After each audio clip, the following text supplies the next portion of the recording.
Imagine this. You're standing at the edge of a cliff, gazing at the horizon, knowing that the path ahead is filled with potential, excitement, and promise. Now picture a game that embodies that very feeling. An adventure, a masterpiece, something that should have taken the world by storm.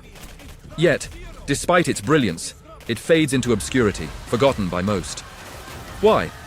What happened to these unforgettable games that failed to capture the attention they deserved? In this video, we dive deep into the top 10 games that did everything right, but still flopped hard in 2025. These are the titles that had the heart, the mechanics, and the vision, but somehow they couldn't break through. Join us as we explore the untold stories of failure, the lost opportunities, and the games that could have been legends, but never were. Get ready for a journey of discovery, heartbreak, and mystery. What went wrong? Let's find out. Immortals of Avium, the magic that never took flight. Imagine stepping into a world where magic is not just a fantasy, but a reality at your fingertips. Immortals of Avium, an ambitious first-person shooter set in a visually stunning, magic-infused universe promised to deliver an experience like no other. Developed by Ascendant Studios and published by EA, it was one of the most highly anticipated games of the year, a game that combined high-octane combat, spell-casting mechanics, and the raw beauty of Unreal Engine 5. But despite its ambitious vision and impressive technical achievements, the game just didn't click. From the very first moment, Immortals of Avium captivated players with its breathtaking visuals. Powered by Unreal Engine 5, the game was a graphical powerhouse, with immersive environments that brought its magical world to life in stunning detail. Whether you were navigating through towering castles, dense forests, or vibrant cityscapes, the world felt alive with magic. The game's combat system, focused on spellcasting, also offered something fresh. Instead of the typical gunplay we're used to, Immortals of Avium introduced players to a new form of battle. One where casting powerful spells replaced shooting bullets, and strategic combat was essential. The gameplay mechanics were fluid, innovative, and had real potential to make the game a standout in the FPS genre. Even the writing team, led by Michael Kirkblade, known for his work at BioWare, was expected to bring rich storytelling and dialogue that could elevate the game's emotional depth. On paper, everything was set for success.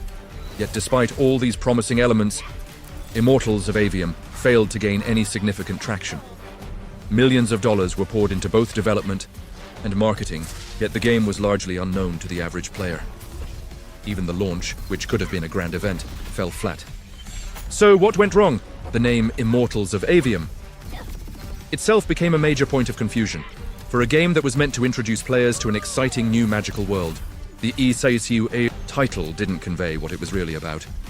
Immortals and Avium sound mystical, sure, but they don't paint a clear picture of the game's core experience, casting spells in an epic FPS world. The game's name failed to attract the right audience or generate the necessary intrigue. Instead of sparking excitement, it left potential players scratching their heads, unsure of what they were signing up for. The irony here is palpable. Despite spending $80 million on development and another $45 million on marketing, EA couldn't connect the game with the audience it needed, and that's where Immortals of Avium faltered. Despite all its polish, creativity, and ambition, the game's identity got lost in translation. The marketing didn't clarify what made the game stand out in the sea of other FPS titles, and so, the magic that was meant to draw players in simply faded away. There's something profoundly frustrating about a game like Immortals of Avium. It had everything to succeed: beautiful visuals, innovative gameplay, and a unique combat system. But in the end, it just slipped under the radar. It's the type of game that deserved more attention, more love, and more players. It's a testament to the reality that sometimes even the best ideas can fail to make an impact if they're not presented in the right way. For anyone who had the chance to play it, there was a sense of untapped potential. The world of Avium was rich with possibilities, and the spellcasting combat could have provided a fresh new direction for the FPS genre. But with the lack of proper recognition and an unclear identity, the game never got the chance to reach its full potential. So what happened? Was it simply bad timing, or was it a mistake in how the game was marketed? Immortals of Avium had the foundation to be something truly special, but it never captured the attention it deserved. Could it have been the next big thing in gaming? Could a few small changes in how it was presented to the public have led to a different story? As we reflect on its underwhelming release, we can only wonder, could Immortals of Avium have lived up to its immense potential if it had just been marketed differently, or if the title had done a better job at capturing the essence of its gameplay? In a world of epic failures and missed opportunities, Immortals of Avium will always stand as a reminder of how easily even the most promising games can fall into oblivion. In Titanfall 2, a hidden gem lost in the crossfire. Titanfall 2 arrived with all the ingredients needed for success. Developed by Respawn Entertainment, it was the sequel to the critically acclaimed Titanfall, but with one crucial difference: it introduced a full single-player campaign. The game had everything: epic battles between massive mechs and agile pilots, fluid movement mechanics, and a well-designed multiplayer experience. Yet, despite all of its promise and praise, it was largely overshadowed by two behemoth releases: Battlefield, Unforgettable, and Call of Duty Infinite Warfare. The timing was a cruel twist of fate, and Titanfall 2 found itself lost in the shuffle. Titanfall 2 isn't just another FPS. It's one of the most exhilarating campaigns ever to grace the genre. Its fast-paced, bombastic combat and innovative movement mechanics set it apart from other shooters. As you strapped into your Titan, the game delivered a perfect blend of thrilling action and intense, personal moments. The campaign, widely regarded as one of the best in FPS history, took players on a roller coaster of emotions. Each level brought something new, keeping the experience fresh with innovative gameplay twists. The bond between the player-controlled Jack Cooper and his Titan, BT, became a central emotional pillar of the game. Their relationship evolved beautifully, blending high-octane combat with moments of genuine warmth. The story was simple but effective, allowing players to connect emotionally with the characters while delivering non-stop action. The fluidity of movement in Titanfall 2X was also a standout feature. Its parkour system, combined with the unique Titan combat, felt seamless. The game encouraged players to master the mechanics, not just for combat, but to fully explore and enjoy the world. In the world of first-person shooters, it was a breath of fresh air, a game that didn't just rely on guns and explosions, but offered real innovation. However, despite its critical success and rave reviews, Titanfall 2 struggled to gain the attention it truly deserved. The root cause? EA's decision to release Titanfall 2 in the midst of two juggernaut FPS releases, Battlefield 1 and Call of Duty Infinite Warfare. This timing disaster meant that the game's release window was squashed between two major titles that dominated the market, releasing Titanfall 2. Between these two blockbuster titles was a fatal mistake. Battlefield 1 dropped just a couple of weeks before Titanfall 2 and Infinite Warfare came out shortly after. These two games were already heavyweights in the FPS world, with established fan bases and massive marketing campaigns. Even with Titanfall 2's superior gameplay and innovative mechanics, it couldn't compete against the combined marketing power and established franchises of Battlefield and Call of Duty. Despite the rave reviews, Titanfall 2 wasn't given a chance to shine. Its multiplayer component, which was a standout in the first game, was also overlooked by players who had already committed to the other titles. The sheer volume of FPS options available in that short period left little room for Titanfall 2 to make an impact. And as much as the hardcore fanbase loved it, it wasn't enough to lift the game above the noise of the competition. It's heartbreaking to think of Titanfall 2's untapped potential. The game was crafted with care, offering a fresh take on the FPS genre. But despite its strengths, it didn't capture the attention it deserved. The love from its fanbase couldn't help it compete with the massive marketing budgets and brand recognition of its competitors. Titanfall 2 was the type of game that deserved to be celebrated, but instead it became a cult classic that only the most dedicated players truly appreciate. It's a game that's remembered fondly for its brilliant design, but it's also a game that could have been so much more. The disappointment of seeing a masterpiece fall flat in terms of sales leaves a bitter taste in the mouths of those who know how good it really was. If only Titanfall 2 had been given more room to breathe. Had EA released it outside the shadow of Battlefield 1 and Call of Duty Infinite Warfare, perhaps the game could have gained more attention. A different release window could have allowed Titanfall 2 to carve out its own space in the FPS. Titanfall 2 deserved to be more than a hidden gem. It could have been one of the defining shooters of the generation. But the timing was wrong, and the competition was fierce. As we look back on its failure, we can only wonder, what if Titanfall 2 had been given the space it needed? Would it have become the FPS juggernaut it had the potential to be, or would it have faded into the background no matter when it was released? We'll never know for sure, but one thing is certain. Titanfall 2 Dawn was a victim of bad timing, and it's a shame the world didn't get to experience it fully. Singularity, a forgotten masterpiece. In the vast landscape of first-person shooters, there are a few games that try to push the boundaries of storytelling and gameplay. Singularity was one such title, a unique blend of action and mystery, set in an eerie Soviet-era environment. Released in 2010, Singularity took players on a thrilling ride through time, offering a storyline that intertwined historical fiction with mind-bending time manipulation mechanics. It was a game that showed a lot of promise, but sadly failed to capture the attention it deserved. Set on the remote island of Katorga 12, a Soviet research facility where strange experiments involving time travel had gone horribly wrong, Singularity took a page out of the BioShock playbook. The game combined atmospheric horror with intense combat, giving players a sense of unease as they explored the decaying remnants of a forsaken Soviet utopia. But what really set Singularity apart was its time manipulation mechanic, a powerful tool that allowed players to rewind or accelerate time for objects and enemies. This unique gameplay element introduced a variety of puzzles and combat tactics, making Singularity feel fresh and engaging. The game also offered a rich narrative filled with twists and turns.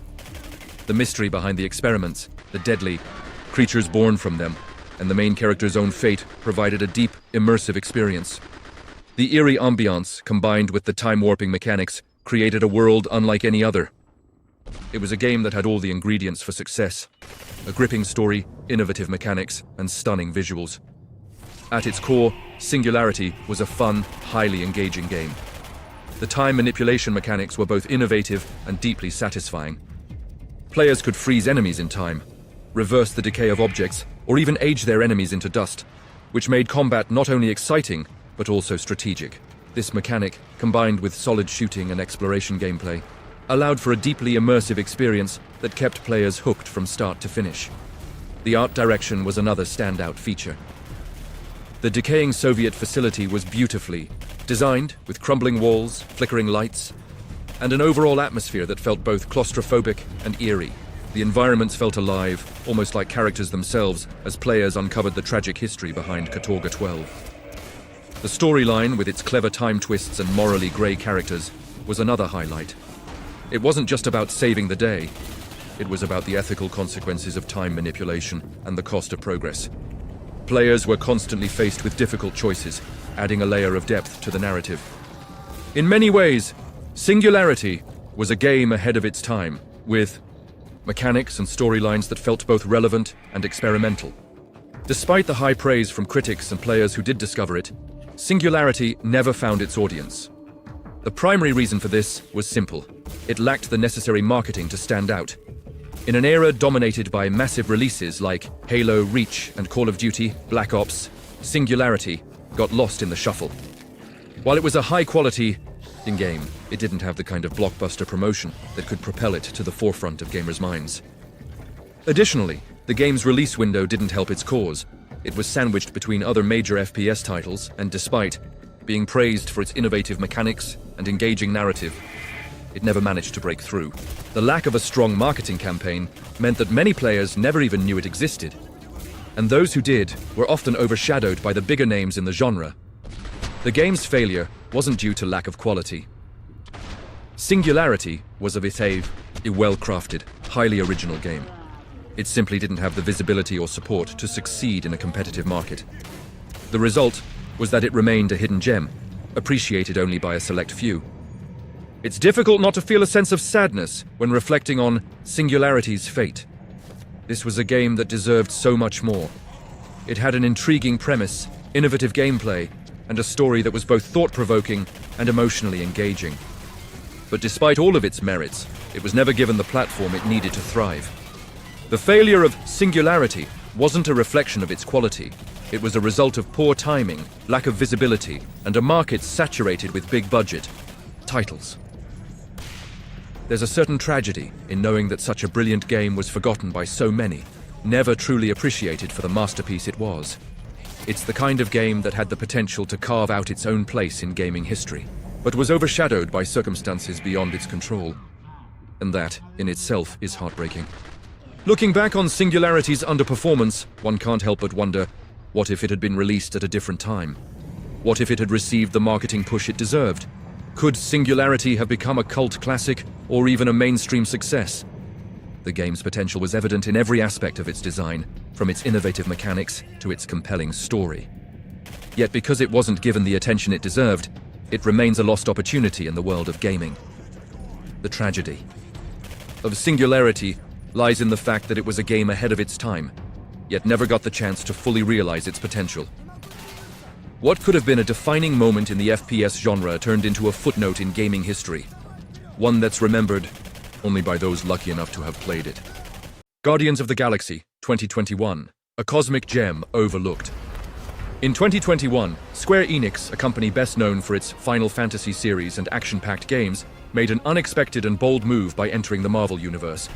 Unlike the films, which had already established their own cinematic version of the Guardians of the Galaxy, Square Enix promised a completely original take on the beloved group of misfits. This was a gamble, one that could either pay off as a fresh new entry in the Marvel franchise or fall flat on its face. Unfortunately, despite all the potential and surprising success, Guardians of the Galaxy did the latter. Guardians of the Galaxy 2021 set out to tell an original story, offering players a new adventure separate from the movies, with a unique twist. The game's narrative focused on Star-Lord, Gamora, Drax, Rocket, and Groot as they navigated a chaotic universe. The team, much like in the films, found themselves in over their heads, stumbling into trouble as they sought fame, fortune, and possibly saving the galaxy along the way. With humor, heart, and drama, Guardians of the Galaxy promised a blend of high-stakes space adventures and deep personal moments between the team. The premise was solid, but it was the execution that truly stood out. The writing and character development were surprisingly rich, giving each Guardian a fresh layer beyond what was portrayed in the films. The plot revolved around the team's relationships, their struggles, and how they overcame personal demons. There was an emotional core to the story that many didn't expect from a Marvel game, and that emotional depth resonated with players who got to experience it. Guardians of the Galaxy 2021 delivered on several levels. First, the writing was unexpectedly fantastic. The story was compelling, with heartfelt moments and genuine humor that felt authentic to the characters we know and love. The voice acting was top-notch, with each character embodying their respective roles brilliantly. Star-Lord's sarcastic charm, Gamora's quiet intensity, Rocket's fiery personality, and Drax's literal-minded humor all came to life in a way that felt both fresh and faithful to the comics and films. The visuals were another highlight of the game. The vibrant, colorful worlds of Guardians of the Galaxy were a treat to explore. Whether you were traveling through alien planets, lost in a space station, or engaging in epic space battles, the game's environments felt as grand as the stories they were telling. The art direction gave a unique aesthetic to the game, making it feel distinct from the films while still capturing the essence of the Marvel Universe.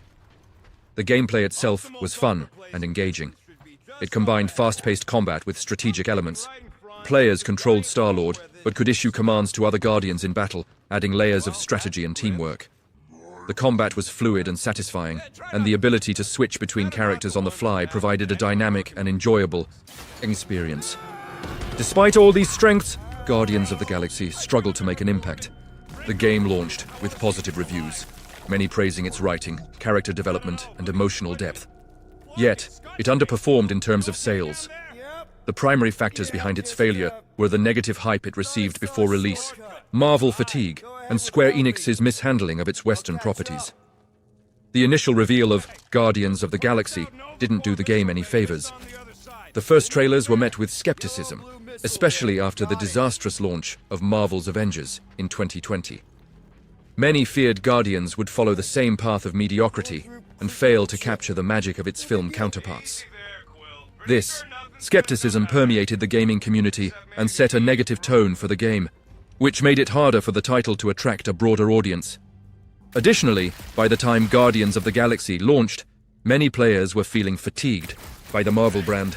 The success of the MCU had led to an oversaturation of superhero content in media, and by 2021, many gamers were tired of Marvel-themed titles. This Marvel fatigue played a big role in the game's underperformance. On top of that, Square Enix's track record with Western franchises wasn't helping. Marvel's Avengers had already failed to live up to expectations, and the company's inability to properly manage its Western properties resulted in little to no marketing push for Guardians. Despite the quality of the game, Square Enix's marketing strategy was lackluster, failing to reach the right audience and fully convey what made Guardians of the Galaxy stand out from the crowd. There's something deeply tragic about a game like Guardians of the Galaxy. It was a game that deserved so much more. The emotional depth, the humor, and the relationships between the Guardians were some of the best elements of any Marvel game. Yet, external factors, negative hype, Marvel fatigue, and marketing mismanagement contributed to the game's failure to thrive. Guardians of the Galaxy felt like a hidden gem in a universe where it couldn't shine. It wasn't the quality of the game that held it back, but rather the circumstances that led to its release. As fans, we are left with a feeling of lost potential. The game could have been a defining moment in the Marvel gaming universe, but instead, it will always be remembered as one that slipped through the cracks, never reaching the wider audience it deserved. The heartbreak comes from knowing that the story, the characters, and the world built here were genuinely great, but lost in the noise. Everything okay over there? Looking at Guardians of the Galaxy. Now, one can't help but wonder what could have been, if it had been given the proper marketing and release window. Could it have become a massive hit, on par with other blockbuster games? If it had launched at a different time, or with a different marketing strategy, could it have carved out a new legacy for Marvel? Gaming? We'll never know for sure, but one thing is clear. Guardians of the Galaxy 2021 was a game that deserved to succeed, and it's a tragedy that it never got the recognition it truly deserved. It's a reminder that sometimes, even the best, games can fail due to circumstances beyond their control. As we reflect on what could have been, we can only hope that games like this will eventually find the audience they were always meant for. Midnight Suns, a Marvel strategy game. Lost in the cards. Midnight Suns was one of the most unique games to come out of the Marvel universe in 2022. A turn-based strategy game combined with card mechanics, it promised a completely new way of experiencing the Marvel heroes. Instead of the usual action-packed brawls or cinematic experiences that fans have come to expect from the franchise, Midnight Suns took a different approach, blending tactical combat with the deep storytelling that Marvel is known for. But despite its innovative take and solid gameplay, the game's niche appeal made it difficult to break out of the crowded gaming market. At the heart of Midnight Suns was a unique concept, taking Marvel's beloved characters and putting them in a turn-based strategy game where players would command a team of heroes and use cards to execute their actions. The game was set in a dark and gritty version of the Marvel universe, where players must stop the evil demon queen, Lilith, from bringing about an apocalypse. The story brought together a variety of Marvel characters, both well-known and lesser-known, and provided a fresh look at the relationships between them. But the biggest shift was the introduction of the card system. Instead of traditional turn-based combat mechanics, the game used a deck of cards representing each character's abilities. These cards could be strategically played during battle, adding a layer of randomness and strategy that was both refreshing and, for some, frustrating. The game promised a new dynamic combat system that would make players think differently about their tactical decisions. Midnight Suns did many things right. For one, the tactical combat system was fantastic. The ability to control heroes like Iron Man, Spider-Man, and Doctor Strange in turn-based battles was incredibly satisfying. The use of the card system gave the combat an added layer of complexity, as players had to manage their heroes' powers and cards effectively to take down enemies. Each hero's abilities were well designed, and the card system provided a fresh take on traditional turn-based mechanics. The blend of strategy and creativity in the battles made Midnight Suns an exciting experience for fans of tactical RPGs. The game's narrative also excelled. While the card system was a departure from what many expected from a Marvel game, the story itself was engaging and well written. The addition of a custom-created protagonist, the Hunter, added an interesting dynamic to the game, allowing players to make choices that affected the story's outcome. The emotional depth of the characters and their interactions was another highlight. The relationships between the heroes felt real, and the bonds they formed over the course of the story were one of the game's strongest aspects. Visually, Midnight Suns was a treat. The game's art direction captured the essence of the Marvel universe while bringing in its own dark, stylized twist. The design of both the characters and the world was rich and detailed, adding to the immersive experience. Despite its many strengths, Midnight Suns never quite found its audience. The card-based combat, while innovative, became a point of contention for many players. While some embraced it as a unique twist on the genre, others found it clunky and frustrating. Traditional strategy fans, in particular, were put off by the randomness that the card system introduced. This split between players who loved the mechanics and those who struggled with them ultimately hurt the game's reception. Furthermore, the game's niche appeal worked against it.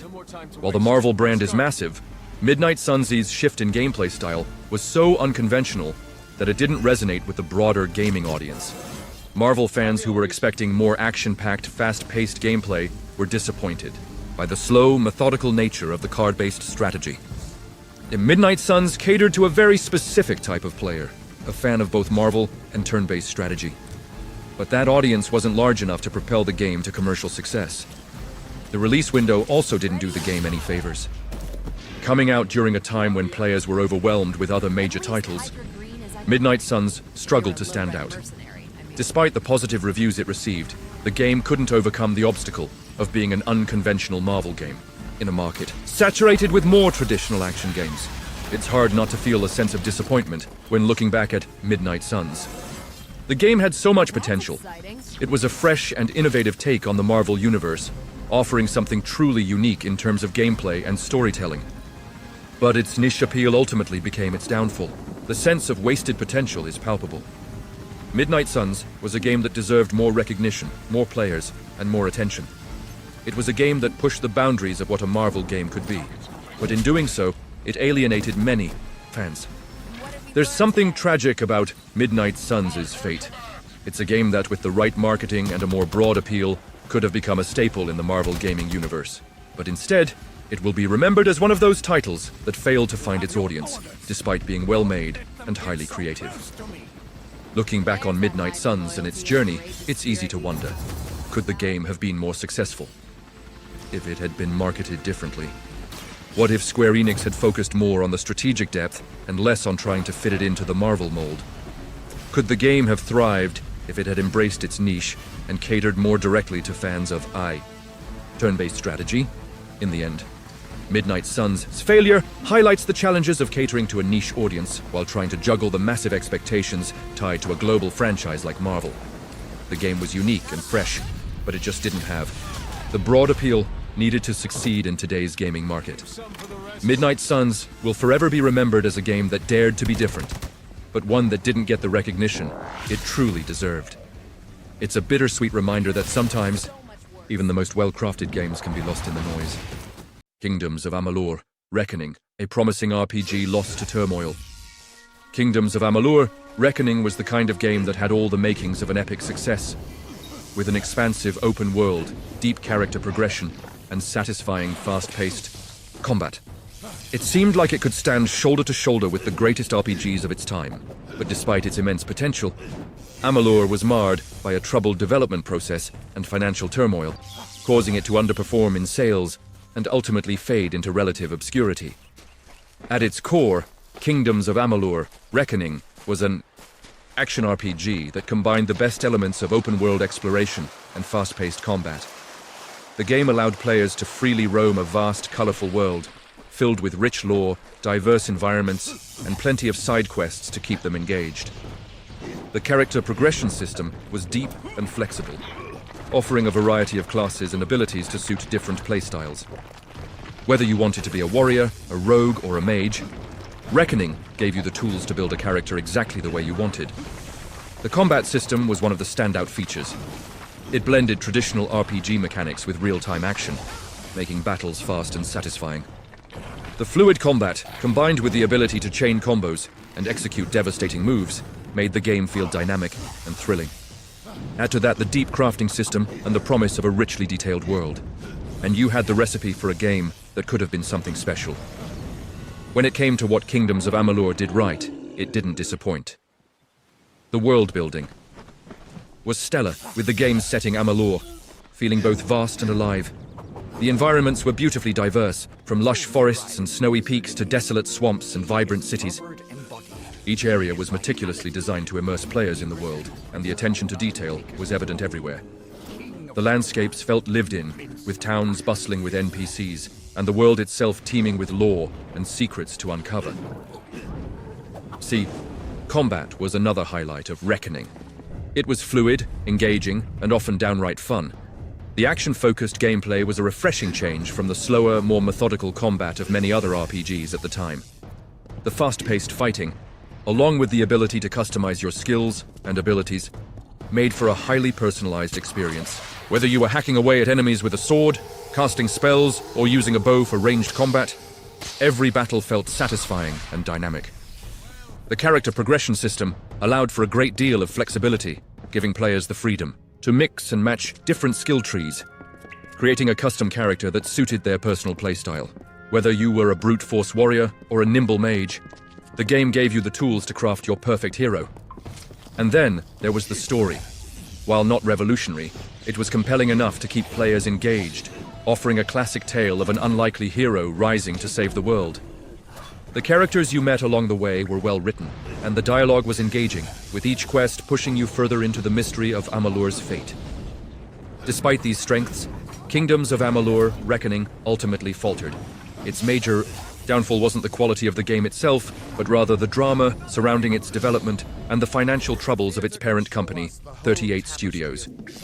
The game was plagued by development delays and an over-ambitious vision that put a strain on resources. The studio was working under tight deadlines, and the financial pressure was immense. Amalur was also launched during a time when the RPG market was highly competitive. Players were already invested in titles like The Elder Scrolls V, Skyrim, and The Witcher 2 Squings, which had set the bar for open-world RPGs. While Reckoning did many things right, it just wasn't given the chance to stand out in a crowded market. The game received positive reviews for its gameplay and world building, but it was overshadowed by other releases and failed to attract a significant enough audience. On top of that, the financial troubles of 38 Studios led to the game being somewhat overlooked. The company's downfall meant that there was little support for Amalur after its release. The lack of post-launch support and DLCs prevented the game from staying relevant in the long term, and the critical acclaim it received was not enough to sustain its commercial success.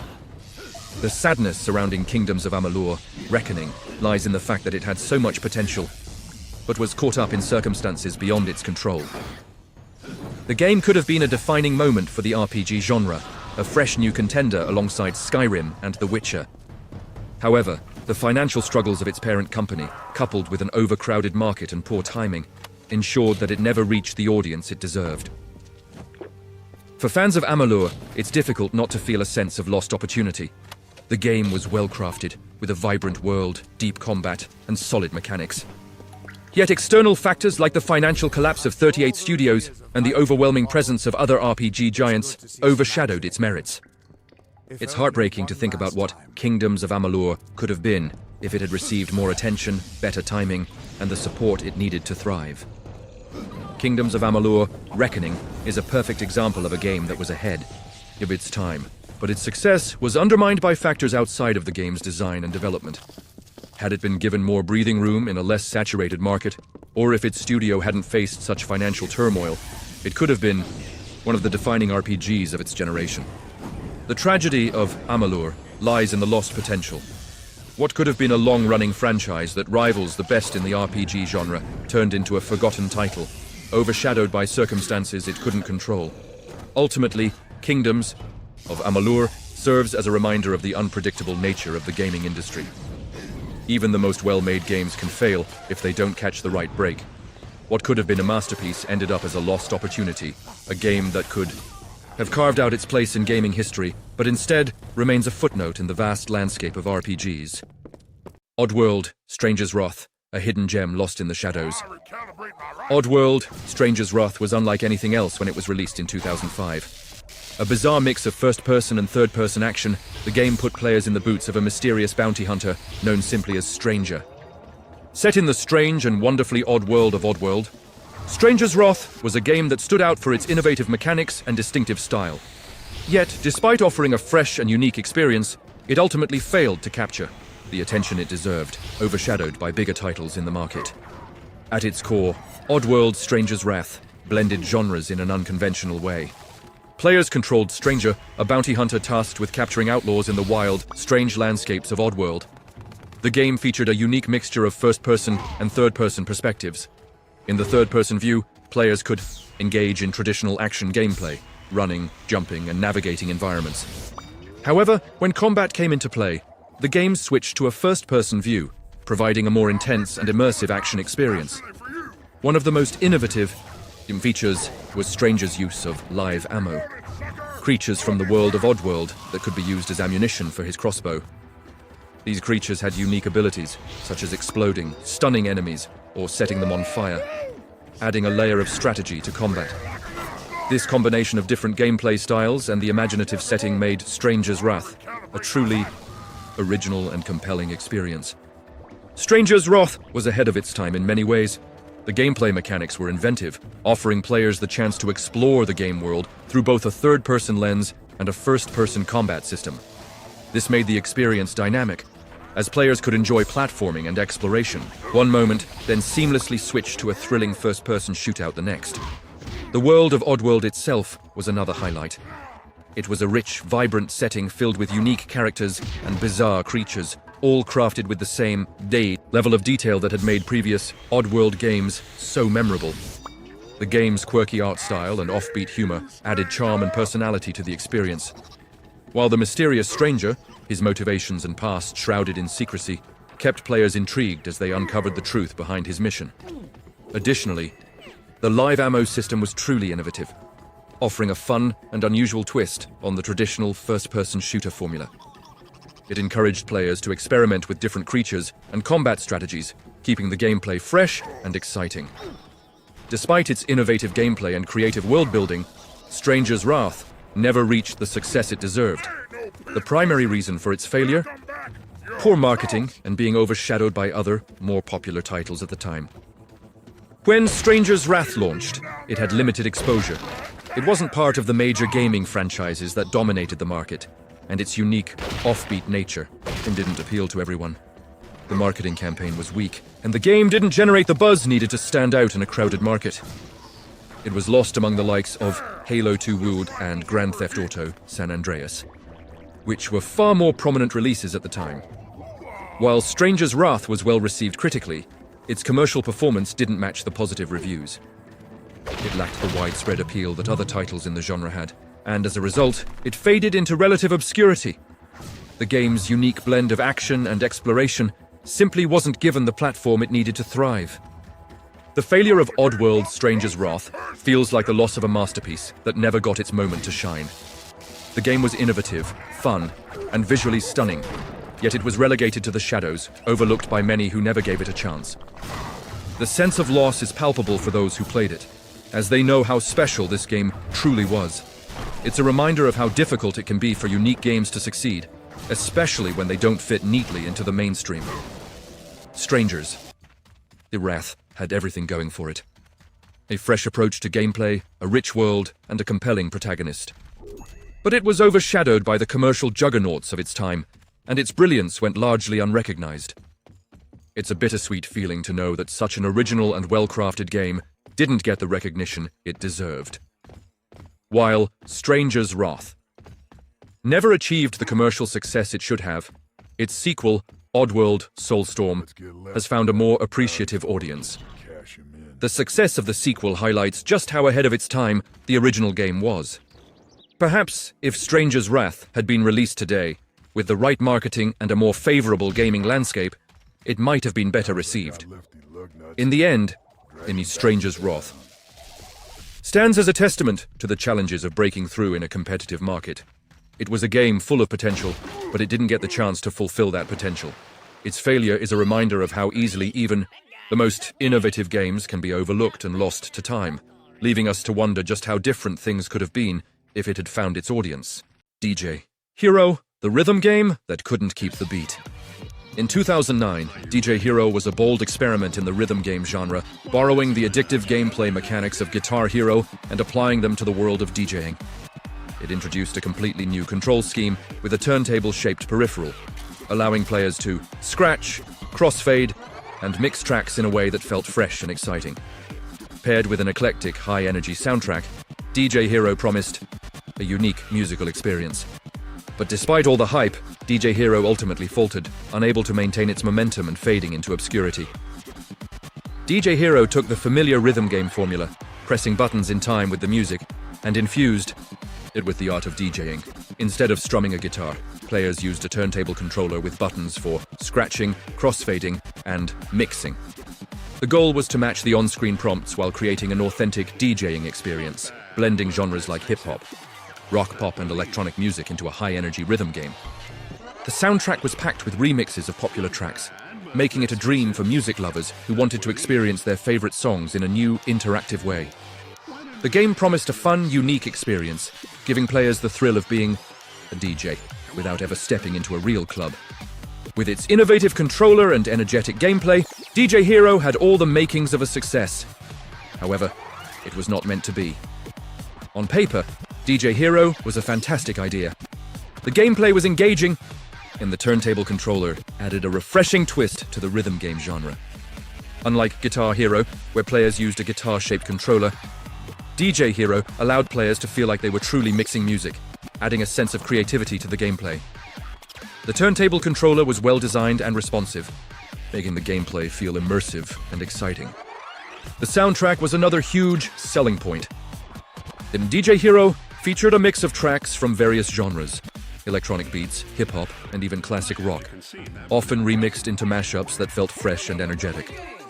The game introduced players to new artists and gave them a chance to remix songs in ways they'd never experienced before. The track list was packed with bangers, from Eminem and Jay-Z to Queen and David Bowie, creating a soundtrack that was not only fun to play, but enjoyable to listen to as well. The game's unique gameplay and stellar soundtrack should have made it a hit. It provided something new in the rhythm game genre, adding an element of creativity to the experience and catering to a different audience than its predecessors. Despite its potential, DJ Hero failed to resonate with a broad audience. The key reasons for its downfall was the novelty factor. While the turntable controller was fresh and fun at first, its appeal wore off quickly. The rhythm game craze, driven by Guitar Hero and Rock Band, had already reached its peak by 2009, and players were starting to fatigue from the oversaturation of music-based games. DJ Hero was seen as a cool concept, but not something that could sustain long-term interest. The peripheral controller was another significant issue. At $120 for the game and turntable bundle, it was expensive, especially when compared to the relatively low cost of standard video games. While the idea of using a turntable was exciting, the reality of needing a special controller turned many players off. Additionally, the game's reliance on niche music genres like electronic and hip-hop alienated some potential players who were expecting a broader range of music, like in Guitar Hero or Rock Band. Despite critical acclaim for its innovative mechanics and engaging gameplay, DJ Hero struggled to find a lasting audience. The novelty wore off, and with it, the game was quickly forgotten. The rhythm game market was oversaturated, and by the time DJ Hero released, players had already moved on to other types of games, leaving it in the dust. And DJ Hero represents the heartbreaking loss of a fresh idea that simply didn't have the staying power it needed. The excitement of a new twist on a beloved genre was real, and for a brief moment, it felt like DJ Hero could redefine rhythm games. But poor timing, consumer fatigue, and the high cost of the peripheral controller led to its quick demise. It's a game that had so much promise, but fell victim to oversaturation, leaving players to wonder what might have been. There's a certain sadness in knowing that a game with such a unique concept couldn't break through. It's a reminder of how, in the gaming world, even the best ideas can struggle to find success if they arrive at the wrong time. DJ Hero was an underappreciated gem, its greatness lost to market conditions and missed opportunities. Reflecting on DJ Hero, it's clear that its failure was not a result of poor design or gameplay. It was a combination of market oversaturation, poor timing, and the novelty of the turntable controller wearing off quickly. The rhythm game genre was already in decline by 2009, and DJ Hero didn't have the staying power to keep the momentum going. But even now, DJ Hero stands as a forgotten gem in the rhythm game genre. It was innovative, fun, and exciting, yet it was never given the chance to thrive. If it had been released at a different time, with better marketing and less competition, perhaps DJ Hero could have become a major success. Instead, it remains a reminder of how even the most promising games can slip through the cracks, leaving us to reflect on what could have been. Prince of Persia, The Lost Crown, A Journey, cut short. In 2024, Prince of Persia, The Lost Crown emerged as a promising return to the iconic Prince of Persia franchise. With a Metroidvania-style structure and a fresh twist on the series, legendary platforming and combat mechanics, it looked like the game would breathe new life into a beloved franchise. However, despite its clear potential, the game was unable to capture the success it deserved. It was overshadowed by Ubisoft's growing fatigue among fans, a confusing marketing strategy, and the overwhelming expectations that came with the Prince of Persia name. The Lost Crown was a bold departure from the usual Prince of Persia formula. This time, the game embraced the Metroidvania style, offering expansive, interconnected worlds full of secrets, upgrades, and exploration. Players controlled the prince once again, but this time he was tasked with solving a mysterious riddle that spans through breathtaking landscapes and intricate platforming puzzles. The game promised a return to the series' roots with its fluid, acrobatic parkour gameplay, but this time it was fused with a more open, exploration-driven approach. The combat was fast-paced and fluid, allowing players to use the environment and a range of abilities to overcome enemies. The platforming mechanics were as tight as ever, with challenging sequences that demanded precision and timing, pushing players to master the prince's movement. The art direction was stunning, with gorgeous, handcrafted environments that blended the mystical with the ancient, adding to the allure of the game world. For fans of the Prince of Persia franchise, this should have been a triumphant return. The fresh Metroidvania structure, coupled with the beloved parkour gameplay, made the promise of a fantastic adventure hard to ignore. And yet, despite all these elements, The Lost Crown never reached its full potential. What stood out in The Lost Crown was its beautiful art direction. The game was visually stunning, with lush landscapes, ancient ruins, and intricate level design that encouraged exploration. The environments were immersive, capturing the mysterious, otherworldly feeling that fans of the series loved. The visual style was fresh, drawing inspiration from both the classic Prince of Persia games and modern platformers, creating a perfect balance between nostalgia and innovation. The platforming mechanics were also top-notch, as expected from a Prince of Persia game. The fluid movement and acrobatics were well executed, and each level brought new challenges that kept players on their toes. The Metroidvania twist gave players a sense of freedom, with upgrades that opened up new paths and areas to explore. Combat was fast and dynamic, adding a layer of excitement to the already compelling exploration. The game's ambitious structure and stunning visuals should have propelled it to success. It was a game that had everything going for it, except for the support it needed to succeed in an increasingly crowded market. Despite its clear potential, Prince of Persia, The Lost Crown, was plagued by several issues that led to its underwhelming sales. The biggest factor was Ubisoft fatigue. By 2024, Ubisoft had released a series of games that failed to live up to expectations, and the Prince of Persia franchise itself had been dormant for years. Fans were skeptical about the game's direction, and the studio's reputation had taken a hit due to previous underperforming titles. Another issue was the marketing confusion. The game was promoted as a return to the roots of the Prince of Persia series, but the Metroidvania-style approach, combined with the decision to introduce new mechanics, confused potential players. Was it a traditional Prince of Persia game, or was it a completely new direction? The marketing didn't clarify this well, and as a result, the game struggled to attract the attention of both old fans and new players. Additionally, The Lost Crown was released in a highly competitive period, with other major titles dominating the market. The timing of its release, combined with the confusion surrounding its identity, made it easy for The Lost Crown to get lost in the noise. While the game itself was polished and filled with potential, it was overshadowed by other franchises and failed to make a lasting impact. The emotional toll of The Lost Crown's failure is palpable. It was a game that had everything: a fresh take on a beloved franchise, beautiful art, innovative gameplay, and a captivating world to explore. But it was doomed by circumstances beyond its control. The marketing confusion, Ubisoft's tarnished reputation, and the oversaturation of the market meant that the game never stood a chance. For fans who had waited years for a Prince of Persia, Revival, the failure of The Lost Crown, felt like a deep disappointment. It wasn't just the loss of a good game, it was the loss of an opportunity for a franchise to reclaim its former glory. The emotional weight of seeing a beloved series fall short is heavy, especially when the potential was so clear. In the end, Prince of Persia, The Lost Crown, stands as a testament to the harsh realities of the gaming industry. Even the most well-crafted, ambitious games can fail due to factors beyond their control. Was it a case of bad timing, poor marketing, or was the game simply ahead of its time, waiting for an audience that never materialized? The tragedy of The Lost Crown is not just that it failed commercially, but that it could have been so much more if given the right circumstances. The game had all the pieces in place, but sometimes even the best ideas can be lost in the shuffle of an overcrowded market. How many great games never get the chance to thrive because of external factors?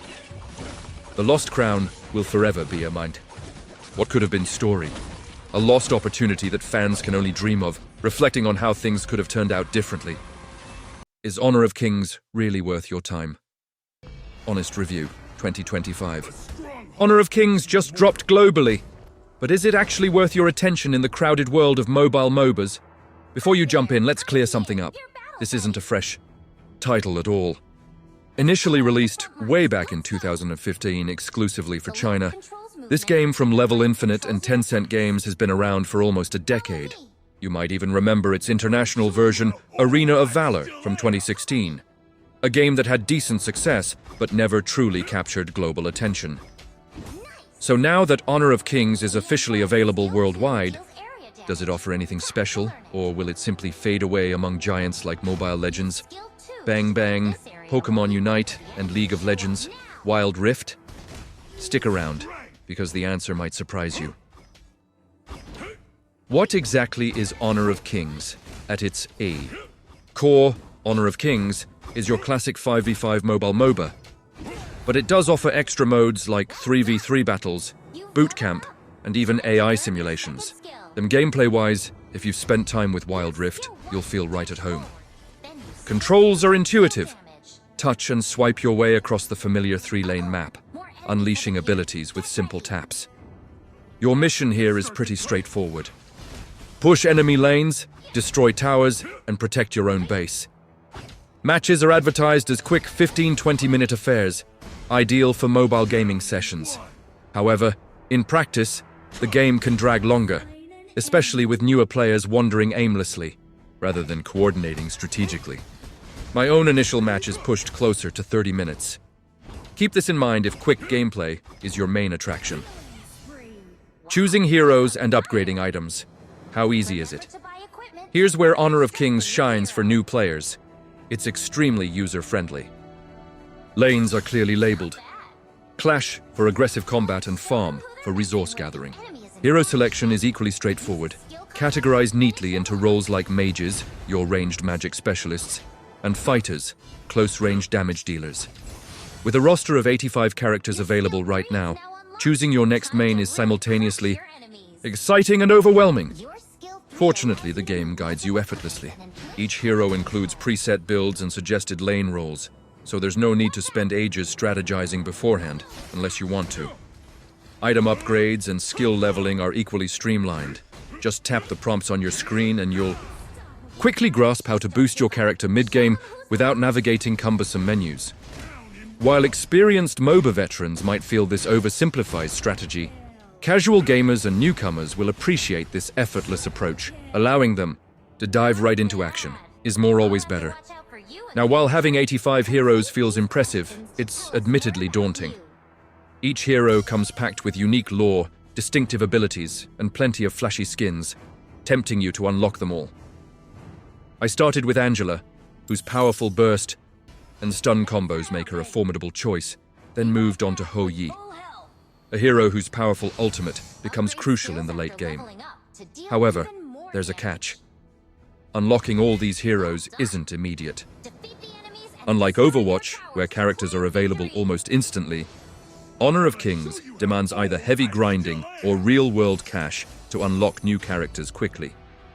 Tencent clearly aims to push players towards spending, evident by the relentless bombardment of pop-up notifications highlighting daily rewards, shop updates, and limited-time events. For some, this constant pressure to engage daily might be overwhelming. I personally found it excessive. Final verdict, should you play Honor of Kings? If you can handle the visual overload and intense hero selection, Honor of Kings definitely offers enough content to keep both new and seasoned MOBA players satisfied on mobile platforms. It deliberately strips away complexities found in PC titles like League or Dota 2 to provide shorter, easier matches, though performance-wise, occasional frame drops and freezes may occur depending on your device. Adjusting visual settings might help mitigate these issues. Bottom line, if you're in the market for another casual, content-rich MOBA to play on your phone, Honor of Kings is a solid option. After all, there's a reason it survived 9 years. Now you just have to see if it clicks for you. Give it a try and let us know what you think. Did Honor of Kings earn a spot on your home screen, or is it destined to gather digital dust? Share your thoughts below. Great games often fail not because they lack quality, but because of mistakes in marketing, bad timing, or external factors beyond the developer's control. Whether it's a poorly executed marketing campaign, being overshadowed by bigger releases, or simply not finding the right audience, these hidden gems slip through the cracks, leaving us to wonder what could have been. Immortals of Avium, Titanfall 2-6, Singularity. And others all had immense potential, but were unable to break through the noise of a saturated market. It's heartbreaking to think of how these games could have thrived if given more attention, better timing, or the right support. Reflecting on these missed opportunities, we can only imagine the impact they could have had. Which of these games should have succeeded? Let us know what you think in the comments. Share your thoughts on the games you feel deserved more recognition.